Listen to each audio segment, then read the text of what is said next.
Bismillahirrahmanirrahim. Assalamualaikum warahmatullahi wabarakatuh. Pagi ini kita masih membahas tentang tafsir surat Yasin ya. Dengan referensi sebuah kitab yaitu kitab tafsir surat Yasin karya Syekh Hamamizadah ya.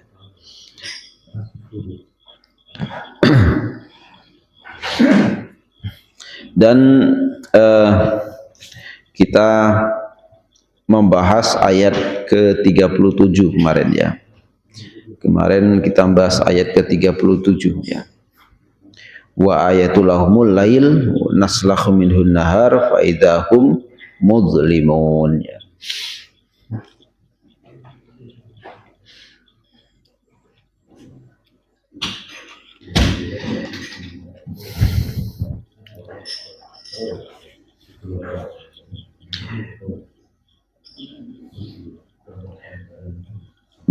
Baiklah, kita bacakan dulu sama-sama 5 ayat sebelumnya ya. A'udzu billahi minasy syaithanir rajim. Bismillahirrahmanirrahim. Wa in kullun lamma jami'un ladaina muhdarun. Wa ayatul lahumul ardul maytah أحييناها وأخرجنا منها حبا فمنه يأكلون وجعلنا فيها جنات من نخيل وأعناب وفجرنا فيها من العيون ليأكلوا من ثمره وما عملته أيديهم أفلا يشكرون سبحان الذي خلق الأزواج كلها مما تنبت الأرض ومن أنفسهم ومما لا يعلمون وآية لهم الليل نسلخ منه النهار فإذا هم مظلمون وآية لهم. Dan salah satu tanda-tanda kekuasaan Allah bagi mereka ya, yaitu al-lail, adanya waktu malam. Naslahu minhun nahar, kami hapus darinya waktu siang. Fa idahum muzlimun, maka kemudian tiba-tiba mereka berada dalam kegelapan. Jadi kita kemarin masih berbicara tentang adanya salah satu tanda kekuasaan Allah yaitu siang dan malam. Dan kemarin dijelaskan bahwasanya ulama sepakat bahwa antara siang dengan malam itu lebih afdal dalam segi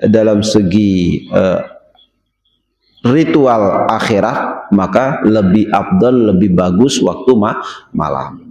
Dalam segi aktivitas dunia, maka lebih bagus waktu siang itu ya. Nah, di sini masih dijelaskan tentang kenapa alasan-alasan dari para ulama mengatakan bahwa malam itu masih dianggap sebagai satu waktu yang lebih baik dari waktu siang hari ya, karena malam itu banyak terjadi hal-hal yang di luar hal-hal yang menjadi tanda-tanda kekuasaan Allah Subhanahu wa ta'ala. Contoh kemarin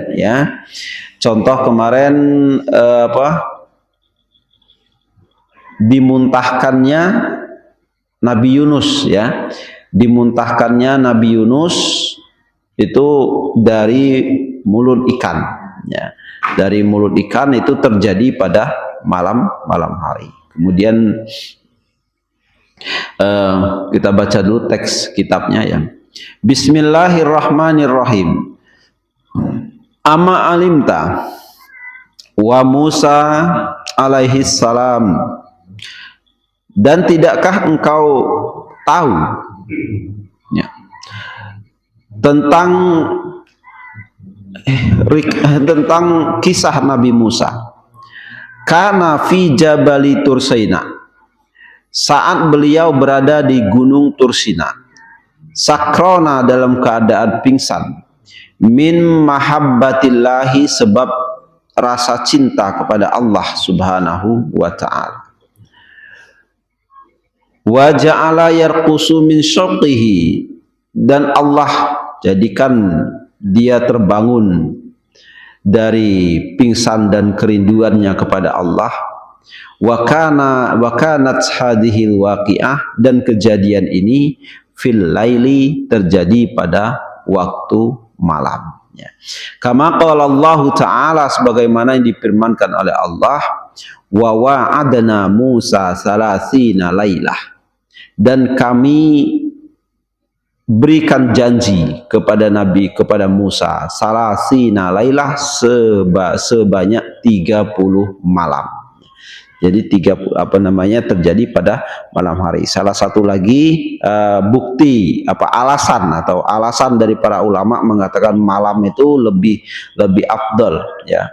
Karena sebagai tanda-tanda kekuasaan Allah Subhanahu wa taala ketimbang waktu siang. Nah, karena berbagai kejadian yang dialami oleh para nabi itu terjadi pada malam hari. Termasuk salah satunya ini Nabi Musa yang pingsan di Tursina, ya, pingsan di Tursina. Karena Nabi Musa itu dalam sejarahnya kan gini, ketika beliau sudah melakukan waktu masih belum jadi nabi, ini masih di Mesir, kemudian terjadi perkelahian antara wong Bani Israel dengan penduduk Mesir asli, dengan etnis Gifti, ya, suku Gifti. Nah, kemudian Nabi Musa yang sudah tahu identitasnya bahwa dia itu adalah orang dari Bani Israel, maka kemudian dia membela wong Bani Israel, ya. Membela Bani Israel. Jadi rasa kesukuan itu memang dari dulu tuh lah, sangat kuat istilah rasa kesukuan ini, ya. Jadi Nabi Musa itu kan dibesarkan di lingkungan istana, ya. Nabi Musa itu dibesarkan di lingkungan istana, dari kecil dibesarkan di lingkungan istana, diasuh oleh Fir'aun, ya. Sama binio, sama permaisuri, yaitu Asiyah, ya. Diasuh oleh Asiyah, istrinya Fir'aun. Nah, tetap dalam perkembangannya ini ada yang nginjuk tahu bahwa sebenarnya Musa itu adalah wong Bani Israel dalam sejarahnya. Jadi akhirnya dia yakin dengan kabar yang baru tentang silsilah beliau ini, tentang asal usulnya. Kemudian itu akhirnya dia tabayun, ya, klarifikasi dengan pihaknya, langsung dengan keluarga. Waktu itu keluarga intinya, yaitu keluarga disebut dengan Ali Imran, keluarga Imran, ya. Nah, keluarga Imran ini kemudian memberikan klarifikasi bahwasanya memang Musa itu adalah asalnya adalah Bani Israel, dengan cerita yang berkembang di dalam Al-Quran itu sendiri, diceritakan dengan sebab-sebabnya ngapo sampai dididik dan dibesarkan di lingkungan Fir'aun, itu diceritakan dulu. Akhirnya Nabi Musa sadar bahwa dia sesungguhnya adalah dari suku Israel. Nah, suku Israel ini di waktu itu di Mesir menjadi bangsa kelas 2 terjajah, ya, menjadi budak. Karena apa? Sepeninggal Nabi Yusuf dan lain sebagainya, ya, waktu zaman Nabi Yusuf, bangsa Israel di Mesir ini sejajar dengan penduduk Mesir asli, ya, suku Gifti tadi. Tapi setelah Nabi Yusuf meninggal, maka langsung berubah perlakuan pemerintah Israel, perlakuan kerajaan terhadap warga Israel, Bani Israel pada waktu itu, sehingga akhirnya lama-kelamaan Bani Israel itu dianggap warga kelas 2 karena memang pendatang ya, karena memang pendatang imigran kemudian jadi warga kelas 2, akhirnya dijadikan budak. Budak itu ya untuk disuruh-suruh model itu ya. Jadi pesuruh dan lain sebagainya ya. Iya, tidak dikasih upah tidak ya. Ini apa namanya, ya, bangsa terjajah lah di situ ya. Nggak keluar dari Mesir nggak boleh ya. Mereka Bani Israel mereka nggak keluar dari Mesir, nggak boleh ya. Karena itu tadi wong kerajaan itu butuh ya, tapi tidak memberikan imbal balik yang sepadan ya, hanya butuh gawiannya tapi tidak memanusiawikan kaum Bani Israel. Nah, satu ketika wong salah satu Bani Israel ini terjadi selisih paham dengan bangsa suku Gipti yang asli.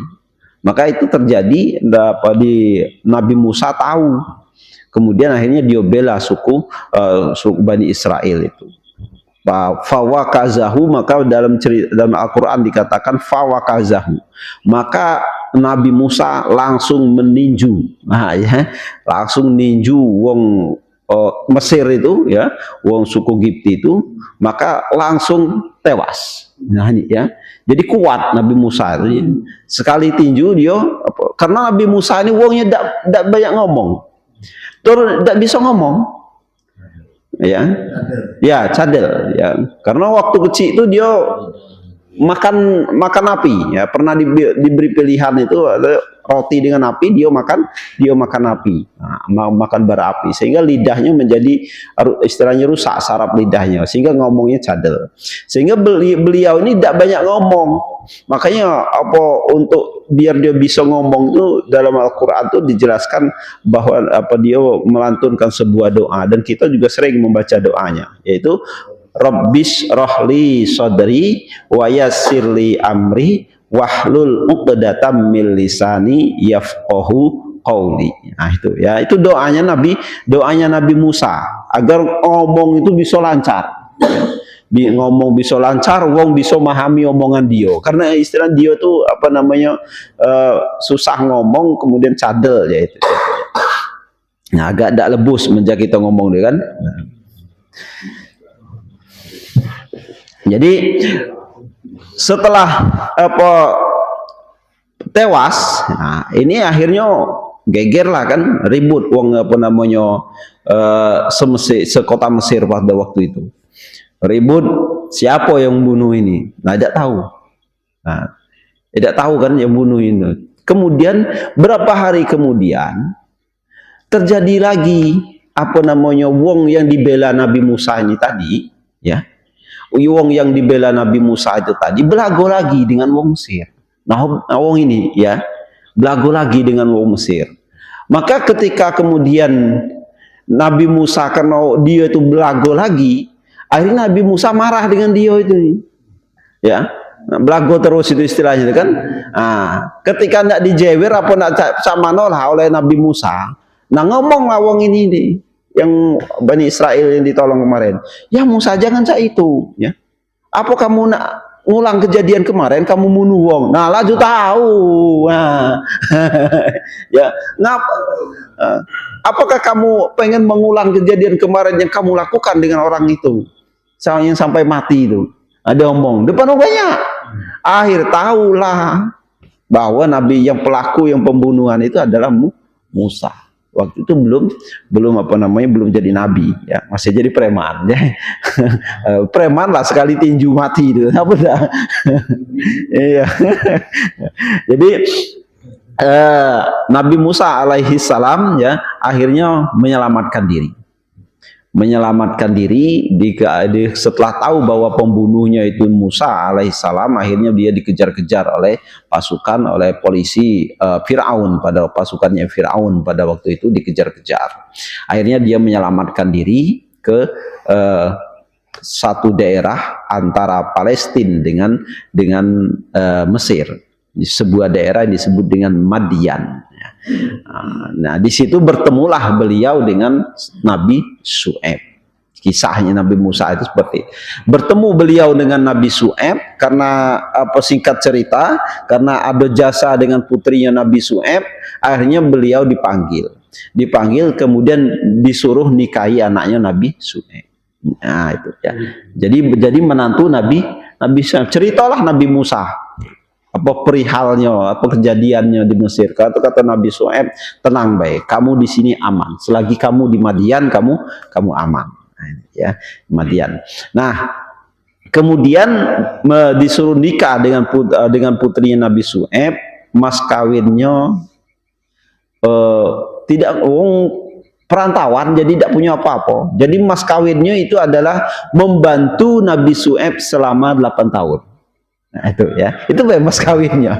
Jadi membantu Nabi Syu'aib dalam dalam hal pekerjaan sehari-hari selama 8 tahun. Khidmah, istilah ngabdi, ya, ngelayani mertua, ya. Ngelayani mertua selama 8 tahun. Nah, kalau kamu, kata Nabi Syu'aib, kalau kamu pengen menyempurnakan menggenapkan 10 tahun, tambah bagus lagi. Nah, itu 8 tahun. Nah, kalau sampai 10 tahun tambah bagus lagi. Akhirnya beliau hidup di Madian. Digenapkan sampai 10 tahun. Nah, itu. Nah, 10 tahun akhirnya namanya wong lamo dak balik, kangen dengan keluarga. Kangen dengan keluarga. Akhirnya kembali lagi ke Mesir, ngajak bininya tadi, ya. Ngajak bininya. Nah, cerita maka ketika dalam perjalanan dari Madian ke Mesir itulah, kemudian ketika tiba di sebuah gunung di Mesir yang bernama Gunung Tursina, beliau mendapat wahyu, ya. Mendapat wahyu dan diangkat menjadi nabi dan rasul oleh Allah Subhanahu wa taala. Itu gunung, itu ceritanya, ya. Nah, dalam hal yang ceritanya tadi, menurut satu versi ada kegiatan lain bahwa beliau juga berada ketika sudah jadi nabi, kemudian beberapa waktu kemudian beliau juga diperintahkan kembali ke Tursina. Setelah di Mesir ketemu keluarga, beliau diperintahkan lagi kembali ke Tursina selama 30 malam, ya. Selama 30 malam, kalau kemudian digenapkan menjadi 40 malam.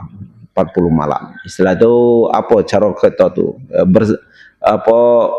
Khalwah, ya. Khalwah itu menyendiri, ya. Menyendiri untuk berzikir dan ibadah kepada Allah Subhanahu wa taala. Nah, nanti pada malam ke-40, ya, pada malam ke-40 itulah beliau diberikan tabut. Tabut itu sebuah kotak, ya, kotak kitab kotak yang berasal dari kayu ya, sebuah kayu spesial, ya. Nah, di dalam kotak itu ada kitab Taurat. Nah, di situ beliau menerima kitab Taurat.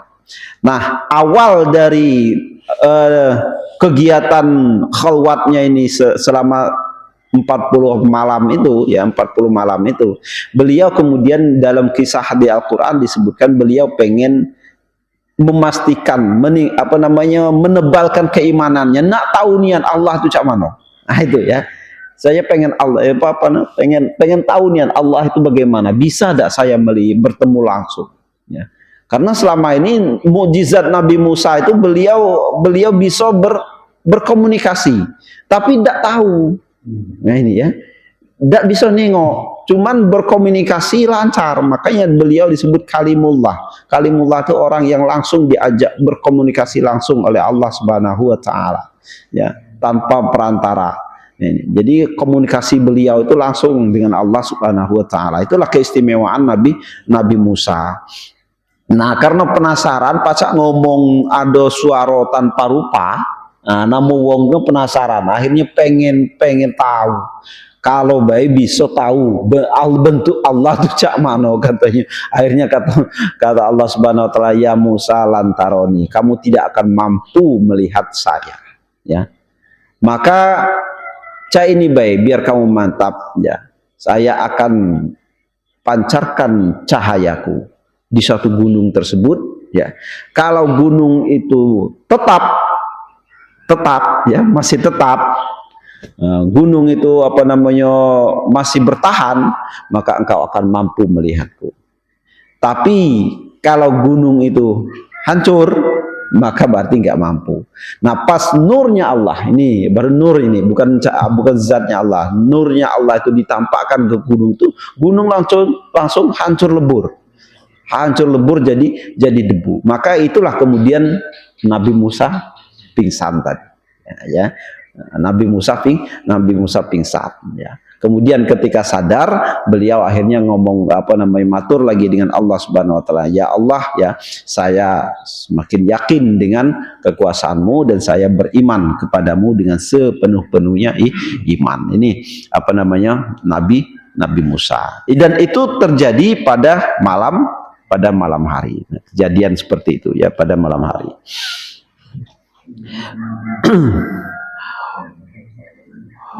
Wa nabiyyana Muhammadin sallallahu alaihi wasallam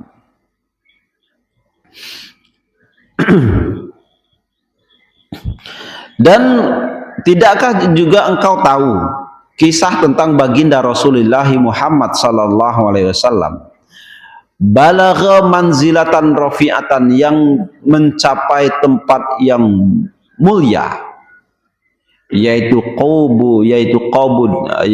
qausaini, yaitu dua tempat yang sangat mulia, yaitu Baitul Maqdis dan Sidratul Muntaha, fil laili, ya terjadi pada malam hari, ya. Kama qala Allah taala, seperti yang disifirmankan oleh Allah Subhanahu wa taala, subhanalladzi asra bi 'abdihi laila, ya, sungguh maha suci zat yang telah memperjalankan hambanya pada malam hari, ya.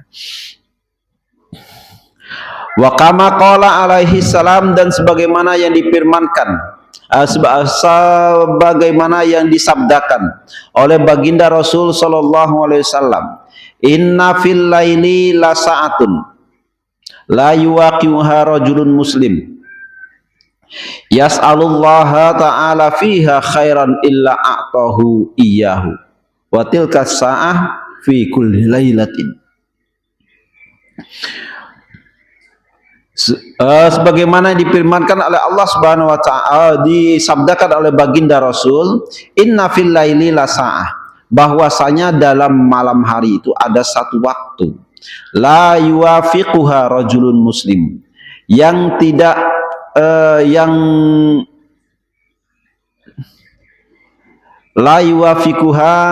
yang tidak menepati malam waktu tersebut seseorang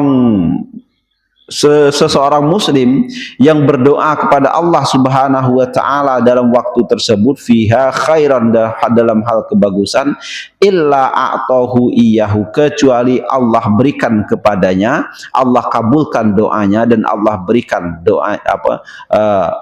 doanya tersebut kepada orang yang berdoa itu. Ada satu malam, ya, ada satu waktu di malam hari yang waktu tersebut kalau betul-betul tepat, ya, betul-betul persis waktu tersebut seseorang berdoa, maka Allah akan kabulkan, pasti Allah kabulkan doanya.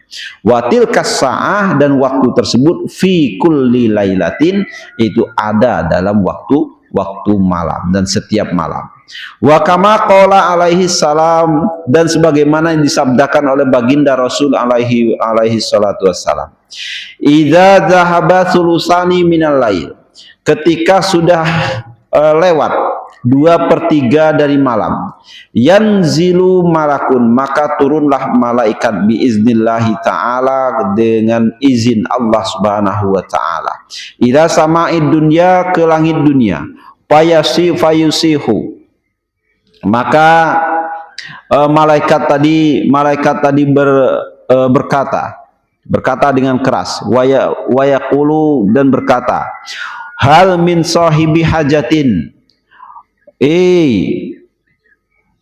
di manakah orang yang memiliki hajat? Siapa boy yang punya hajat, yang punya keinginan? Wa hadzal waktu, wahadal waktu qabulil hajah. Dan ini waktu adalah waktu diterimanya segala hajat. Nah, ini ya. Jadi malaikat itu sebenarnya tiap malam tuh membangunkan gitu. Ya.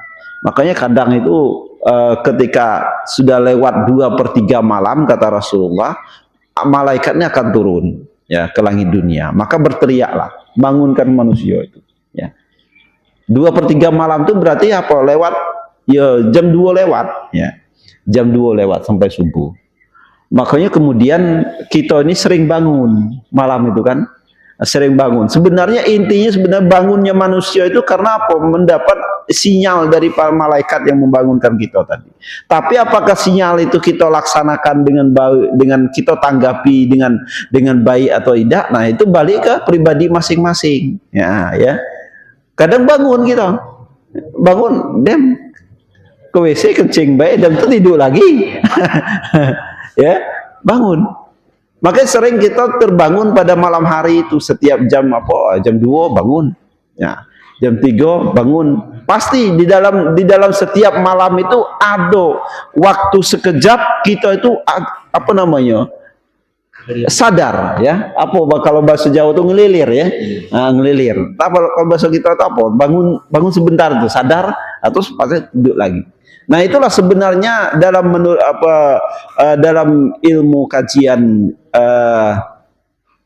tasawuf, bahwasanya sinyalnya malaikat itu nyambung ke kita ya.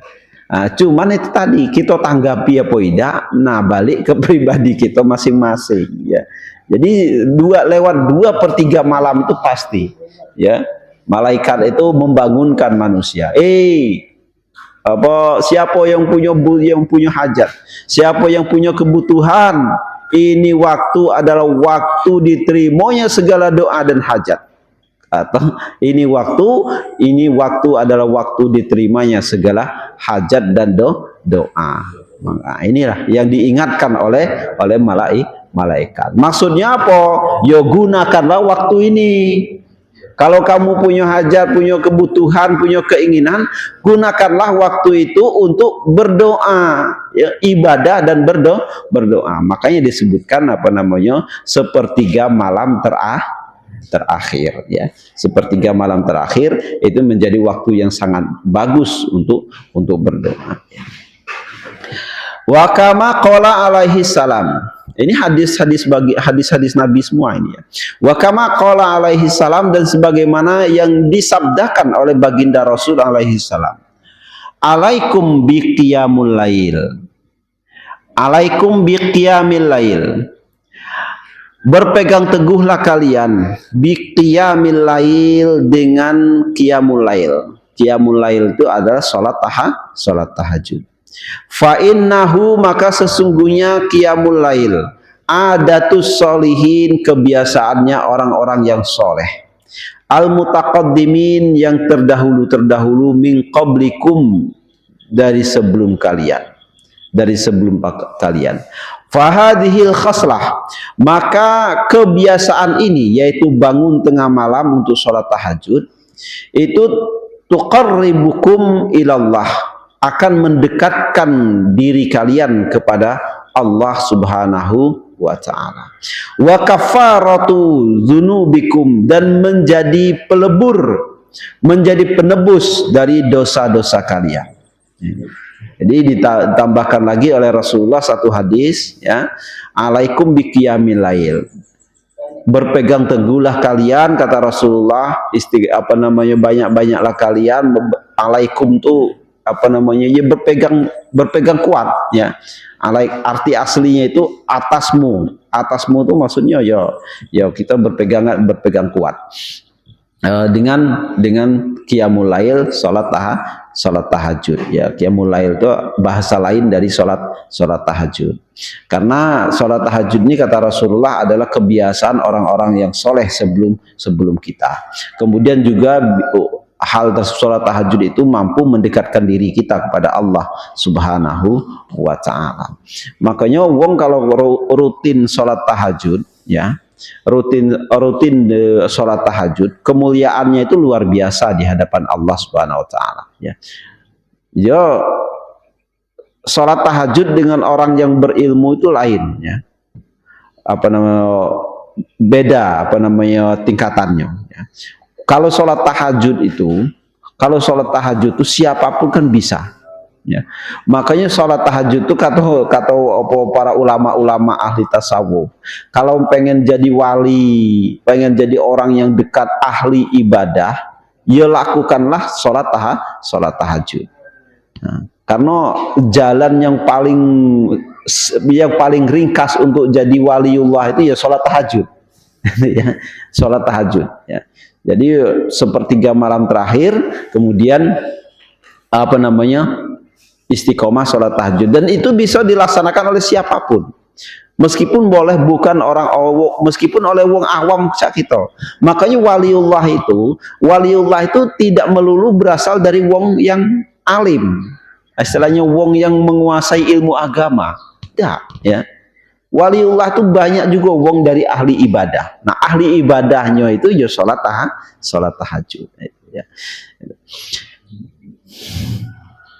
Wa kana alaihi wa kafaratu dinikum wa kafaratu dzunubikum, dan sholat tahajud menjadi penebus dosa-dosa kalian. Karena kalau wong sholat tahajud berarti dia sudah bertobat ya.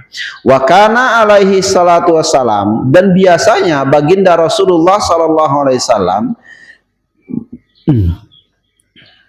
yaqumu wa yatahajjadu, bangun, wa yatahajjadu fil lail, dan melakukan sholat tahajud di malam hari, hatta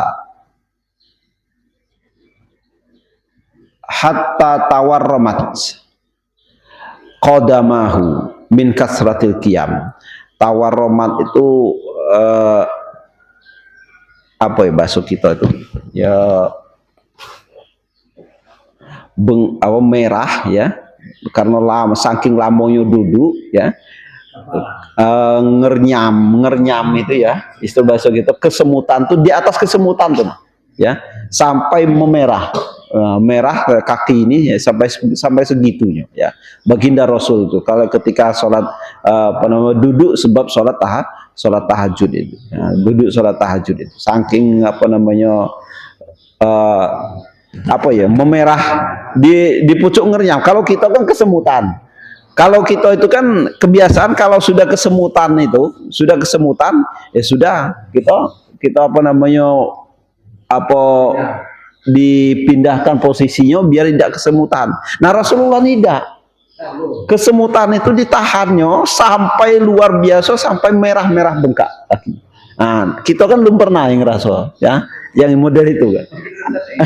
Kita baru kesemutan dikit kan langsung kita robah kan, biar hilang. Nah, ini tidak ya. Ini Rasulullah rubah posisi ya kan. Nah, itu.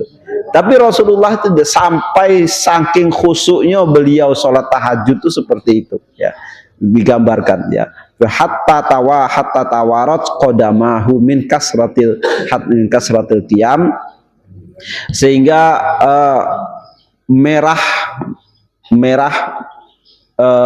membengkak, istilahnya merah membengkak kakinya, min kasratil qiyam, karena banyaknya berdiri, fis sholati, di dalam sholat. Ketika diucapkan ya Rasulullah, hadis ini berasal dari Sayyidah Aisyah ya. Hadis ini berasal dari Sayyidah Aisyah. Jadi qila itu yang berkata itu Sayyidah Aisyah.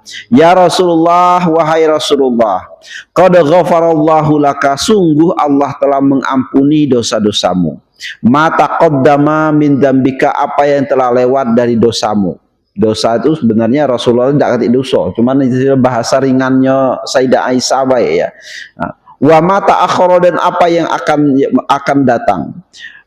Falima tatahammal hadhil masyaqqah fit ta'at, maka mengapa engkau